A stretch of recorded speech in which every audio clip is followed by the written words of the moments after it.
c'est Nono-chan. Je m'excuse un petit peu pour ma voix, mais j'ai fait des folies au Tokyo Crazy Kawaii il y a une semaine et je m'en suis toujours pas remise. Bon, je vous l'ai jamais dit, je crois, hein, mais je dois vous avouer quelque chose. Je suis coulrophobe. C'est-à-dire que depuis toujours, les clowns, ça me fait flipper. Alors si vous êtes comme moi, attention aux images qui vont suivre. Parce que le cosplay, tout ça c'est sympa, mais il y a des limites. Surtout quand on s'amuse à se déguiser en ça. Le clown maléfique de Stephen King pour errer dans les rues de Northampton en Angleterre. Il fait rien, hein. Il offre même pas de ballon. Il se contente de fixer les gens et de dire sur les réseaux sociaux « Saurez-vous me trouver ?» N'empêche, pour tous ceux qui ont été traumatisés par le téléfilm, il est revenu. L'adaptation du 10 bouquins de Stephen King et de la prestation de Tim Curry dans le rôle du clown, il y a de quoi se sentir un peu mal à l'aise. Un peu... creepy. Autre personnage censé apporter bonheur et féliciter à nos bambins, les Teletubbies.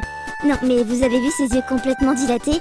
Pour ma part, c'est bien plus anxiogène que quantité d'autres séries. Ce qui me fait penser, comment on appelle ceux qui ont une phobie de ces aliens colorés? Certains seront tout de même attristés d'apprendre que le lieu où la série a été tournée entre 97 et 2001 n'existe plus. Du moins, plus sous sa forme d'origine. La colline magique des protagonistes était un décor monté pour l'occasion et maintenant celle-ci a été remplacée par un étang. Eh ouais, par un étang. Pas sûr que ça m'aide à dormir beaucoup mieux. Qu'est-ce que je pourrais faire pour me détendre? Si je passais quelques minutes sur Cookie Clicker.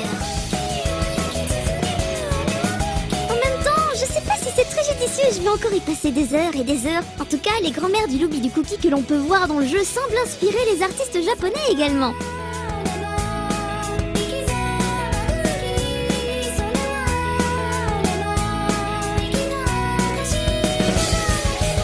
En fait, je vais peut-être jouer à un autre jeu. Disons... Mirror's Edge, par exemple? Super jeu qui n'a pas eu le succès qu'il méritait, hein. Mais bon, la suite arrive, à moins que ce ne soit une préquelle.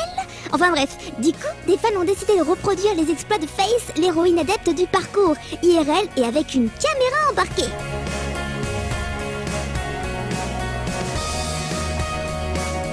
Et c'est à cet instant précis que je me rappelle que j'ai aussi le vertige. Oh là là. Au final, je suis très bien derrière mon bureau. Bon, et je sais toujours pas ce que je vais faire avec tout ça. Quelque chose de cool, hein, qui demande de la concentration, de la minutie, comme peindre des figurines. Justement, il y a un petit set sympa qui vient de sortir pour Warhammer 40 000. Le pack Astartes Ultra. Il contient l'ensemble des unités ultramarines qui furent déployées à la bataille de la Sépulture d'Horar lorsque Marneus Calgar mena ses troupes au grand complet contre les perfides Eldar. Ce chapitre Space Marine comprend une compagnie de vétérans, 4 compagnies de combat, 4 compagnies de réserve et une compagnie de scouts, incluant chacune une centaine de Space Marines, des véhicules, etc. etc. Le tout pour environ 9500 €. Bon, ça sera peut-être pas pour tout de suite, hein. Dites-moi, ils sont au courant que c'est la crise ou pas? Parce que là, ça fait un peu cher. Sachant qu'il faudra ensuite tout assembler et tout peindre... Bon, le pire, c'est que ce pack a sûrement déjà trouvé preneur. Mais pas moi. Je pense que je n'aurai jamais le temps, même si sur la table du salon, ça aurait pu faire son petit effet, hein. Par contre, si le chat passe par là, c'est mort. Allez, à bientôt les otaques!